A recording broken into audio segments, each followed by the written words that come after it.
Dear student, अस्सलाम वालेकुम वरहमतुल्लाहि वबरकातुहू। जैसे कि आप जानते हो कि 11वां चैप्टर चल रहा है हमारा। 3 हिस्से हम इसके देख चुके हैं। आज हम इसका चौथा हिस्सा देखेंगे और उस चौथे हिस्से में आज हम जिस टॉपिक की बात करने वाले हैं उस टॉपिक का नाम है उपलब्ध उपायों या ग्राहक ने મળવાપાત્ર राहत। देखिए, अगर अदालत फरियाद स्वीकार ले यानी फरियाद को अपना ले तो फरियादी की तरफेण में वो कुछ हुक्म करती है। कैसे हुक्म करती है? जैसे जो सामान्य खिदमत में जो कमी है, जो खामी रह गई है, उसको दूर करने का हुक्म करेंगी, बराबर। या फिर आपने जितने का सामान लिया था उतने पैसे आपको वापस करने का हुक्म करेंगी, या फिर आपको उस सामान के बदले सामान दिलवाने का हुक्म करेंगे, या तो फिर उस सामान के बदले आपको जो नुकसान हुआ है उसकी भरपाई करवा देंगी, ठीक है। या फिर अगर ऐसा लग रहा है कि भाई यहाँ पर तो फ़ाइन देने की ज़रूरत है इस कारोबारी इकाई से, तो उस कारोबारी इकाई से फ़ाइन लेंगी। अगर ज़रूरत लगे तो उस सामान की बिक्री पर रोक लगा सकती है, उसकी फ़रोख्त पर रोक लगा सकती हैं, उस सामान की एडवर्टाइजमेंट रोक सकती हैं, बराबर। या तो फिर उनके एडवर्टाइजमेंट में कुछ बदलाव ला सकती है कि भाई आप आपके एडवर्टाइजमेंट में ये चीज़ बोल सकते हो, ये नहीं बोल सकते हो, ठीक है। फिर या तो फिर ऐसा हो सकता है कि जो कुल फ़रोख्त है उस कंपनी की उसका कम से कम 5% उनको ग्राहक को देना होगा, ऐसे बोल सकती है। या तो फिर अगर ज़रूरत पड़ी तो जो पक्षकार है ना, जो पार्टी है जिसने फरियाद की है, उनको कुछ खर्च करने का हुक्म दे सकती है, ठीक है। यानी ये बीच के रास्ते हैं कि अगर आप इनमें से किसी चीज़ के लिए मान जाओ तो कोई एक एक्शन अदालत ले सकती है, ओके। इसके बाद हमारा नया टॉपिक है जिसका नाम है ग्राहक जागृति। ग्राहक जागृति के लिए ग्राहक को खुद को यानी कस्टमर को खुद को, कारोबारी इकाइयों को, सरकार को और बहुत सारे इदारों को मिलकर काम करना होगा, ठीक है। जो कस्टमर्स है उनको अपने हुकूक और अपनी जिम्मेदारियां समझनी होंगी।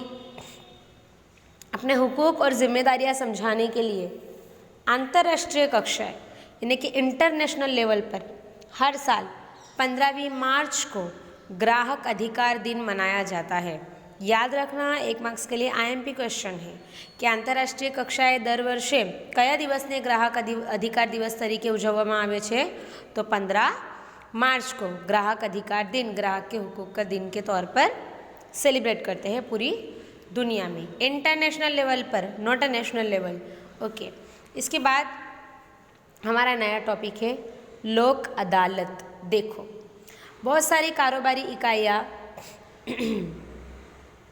क्या करती है कि उनकी जो फरियाद होती है उसके निकाल के लिए लोक अदालत बनाती है। लोक अदालत का सबसे अच्छा फ़ायदा क्या है आपको पता है? कि लोक अदालत के ज़रिए जो कस्टमर्स है उनकी फ़रियादों का निकाल बहुत जल्दी, बहुत कम खर्चे में और बिल्कुल इफ़ेक्टिव आता है। अगर आपको कोई पूछे कि लोक अदालत के ज़रिए कैसा डिसीज़न आता है, तो लोक अदालत के ज़रिए बहुत जल्दी, कम खर्चे में और बहुत इफ़ेक्टिव यानी कि असरकारक डिसीज़न आता है। अगर कोई लोक अदालत का एक एग्ज़ाम्पल पूछे तो भारत में फ़िलहाल BSNL, भारत संचार निगम लिमिटेड, इस तरीके के लोक अदालत का प्लानिंग करती है। इसके बाद हमारा दूसरा टॉपिक है जाहिर हितनी अर्जी, पब्लिक इंटरेस्ट लिटिगेशन, PIL। देखो,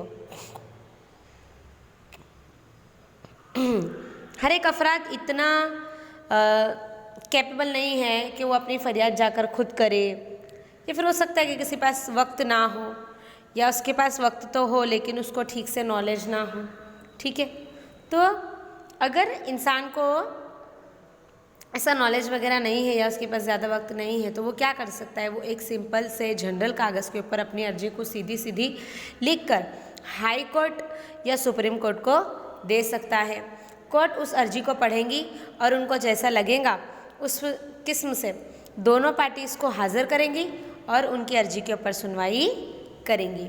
इसके बाद हमारा टॉपिक आता है पर्यावरण में सुसंगत पैदाशों, इको फ्रेंडली प्रोडक्ट्स। देखिए, जो कारोबारी इकाइयाँ कम से कम आलूदगी पैदा करती है उनको भारत सरकार एक इको मार्क यूज़ करने की परमिशन देती है। याद रखना कि आपको 1 मार्क्स में क्वेश्चन आ सकता है कि अगर कारोबारी इकाइयाँ कम से कम आलूदगी पैदा करती है, ઓછામાં ઓછું પ્રદૂષણ ઉત્પન્ન કરે, તો ભારત સરકાર દ્વારા તેમને શું વાપરવાની મંજૂરી મળે છે? તો ઇકો માર્ક, बराबर, इको मार्क वापरने की, यूज़ करने की इनको मंजूरी मिलती है।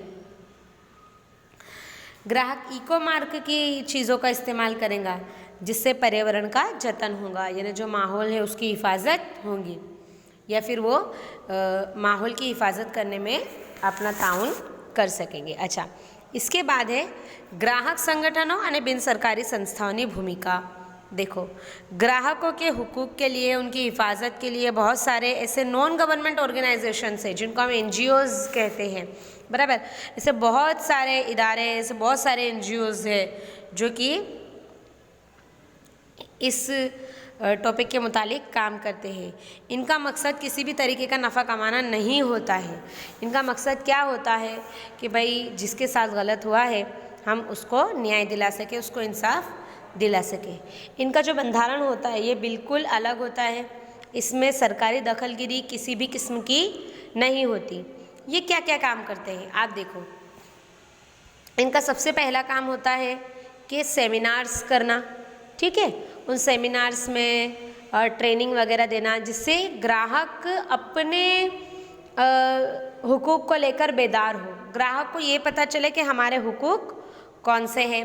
इसके अलावा ऐसी मैगज़ीन्स या तो फिर ऐसे पत्रिकाएँ, ऐसी किताबें छापना जिससे ग्राहकों को जो मुश्किलात पैदा होती है अपनी फ़रियाद करने में, वो मुश्किलात पैदा ना हो।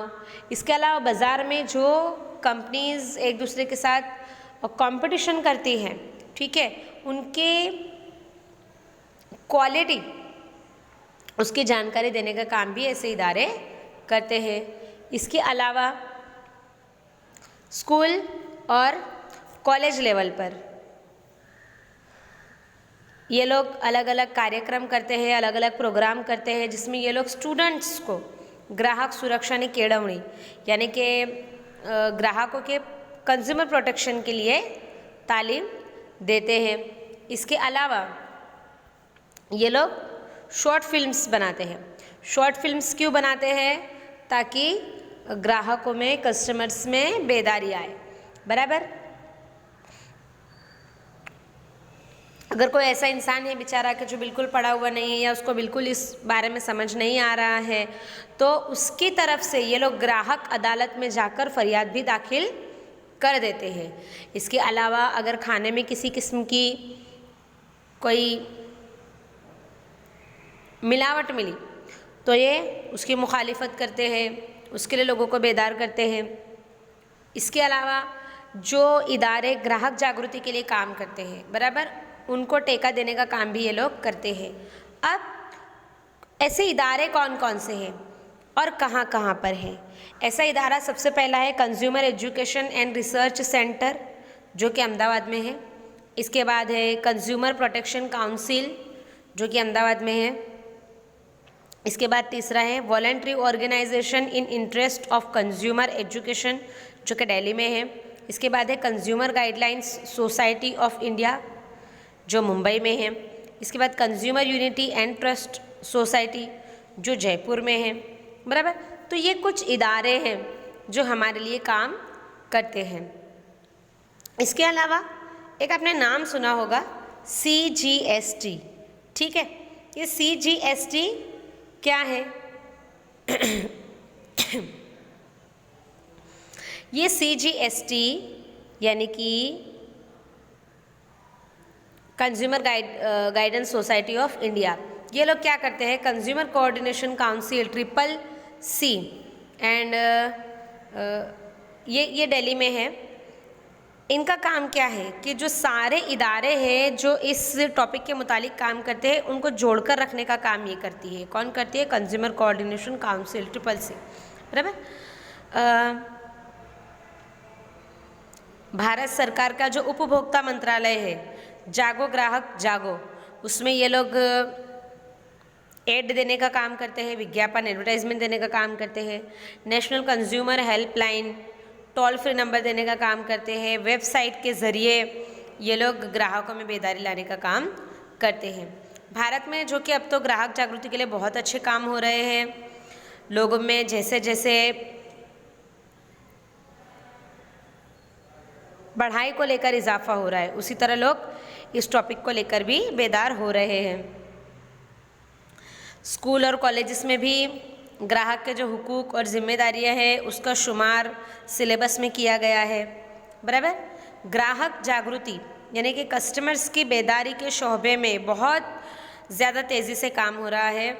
इसके बावजूद भारत एक बहुत बड़ा मुल्क है, तो मुझे भी ऐसा लगता है कि हमको इस टॉपिक पर और ज़्यादा काम करने की ज़रूरत है। आज हमारा 11वां चैप्टर यहाँ पर मुकम्मल हुआ। इंशाल्लाह हम हमारे आने वाले सेशन में 12वें चैप्टर की बात करेंगे। हमारे 12वें चैप्टर का नाम है धंधा किया पर्यावरण।